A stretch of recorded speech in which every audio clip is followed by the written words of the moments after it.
Hey guys, and welcome to Natural Aesthetics. Bit of a somber video topic. I've compiled a list of all of the dead bodybuilders that have died young over the last 30 years or so. So some guys even in their 20s, predominantly in the 30s and 40s, and then some in the 50s. And it's a pretty long list. I've also included some guys with health issues that have made those health issues public. But I'm sure if all of the athletes that had health complications that we don't know about, if they were included, the list would be much longer. So the main cause of death seems to be heart attack, some massive drug overdoses, and complete kidney failure. And the health issues range from kidney problems to diabetes, a number of different things. So let's go through the list. There are also some powerlifters and strongmen that I've included, some of the famous guys.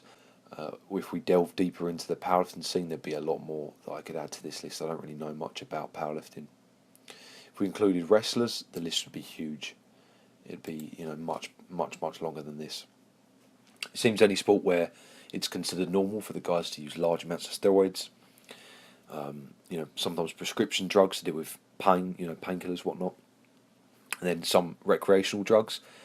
It seems that there's certainly a higher than normal death rate in these athletes compared to normal sports or the general population.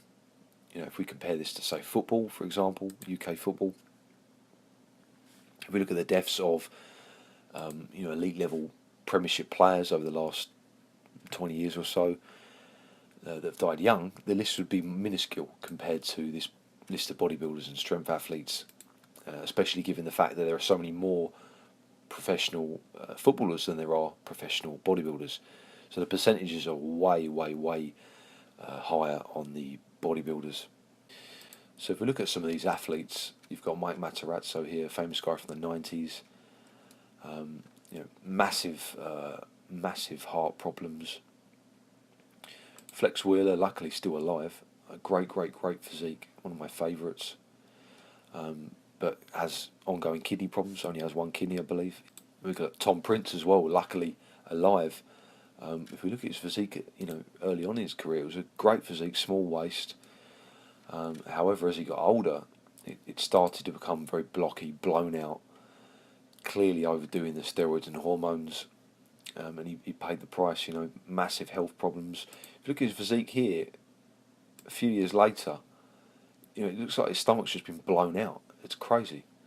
Popped out belly button. It's again seems to be a trend amongst these bodybuilders. It really puts me off of bodybuilding when you see all these athletes with just grotesque popped out belly buttons. If we look at him now as well, or after bodybuilding, completely shrunk down, no longer on any steroids or hormones. So yeah, thankful that these guys are still alive. But unfortunately, this list of all the guys that have died is huge. If we look at Greg Kovacs as well, this is NASA, another huge guy. Greg Kovacs. It seems to be that the bigger the guy, the more drugs they used, the more hormones they used, the more risk of early death. A lot of the mass monsters from the 90s are no longer around. So we look at Ronnie Coleman. I mean, I do think bodybuilding has generally just gone downhill big time since probably 30 years ago. Look at Ronnie Coleman's physique in the early 90s. He had a fantastic physique. 95, 97, still very good physique, much bigger, but still kept a relatively small waist. And then 1998, probably his best year ever. Unparalleled muscularity and conditioning to this day. No one has matched that yet. But after this point, his physique went downhill. Started to become blockier. 2005 onwards, he has not looked good, unfortunately. So the lifespan of a lot of these bodybuilders seems to be quite short in comparison to bodybuilders of the bygone eras. And this interesting website here shows the BMI of bodybuilders, from different eras, so 65 to 2015, and it's really interesting for me. So the average American man, the BMI has gone up over the last 40 years or so. People have been getting fatter, and generally perhaps carrying more muscle mass, more people are interested in keeping fit and whatnot. However, we look at these athletes here, the Mr. Olympias from the 60s and 70s. The average BMI is between 30 and 35. Some with slightly less, for example, Frank Zane, Chris Dickerson. They were quite similar to the average American man. And then as the years go by, we look at these guys who get bigger and bigger and bigger. Ronnie Coleman, his BMI is way over 40. That's morbidly obese. Same as Jay Cutler. There's been a little bit of downsizing since then. I don't think their physiques have improved at all.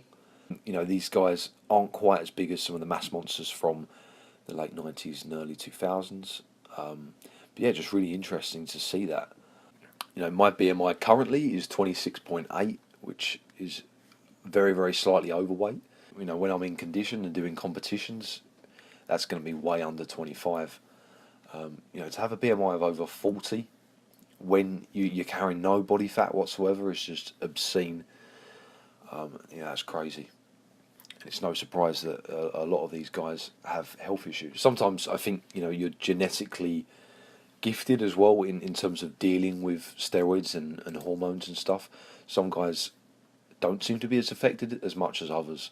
But if you're not genetically capable of dealing with these large amounts of hormones, then you're even more likely to have health issues or die young. Some of these guys that have been at it for a long time clearly have great genetics, and also probably use a low to moderate amount of steroids compared to some of these guys that just hammered it.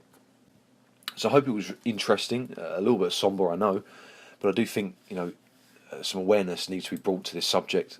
The fact is that so many guys in bodybuilding and strength sports seem to be having health problems or dying at a very young age. So stay tuned for more videos. Check out my social media. The links are in the description box below. If you enjoyed the video, give it a thumbs up. Subscribe if you want to see more. Stay strong.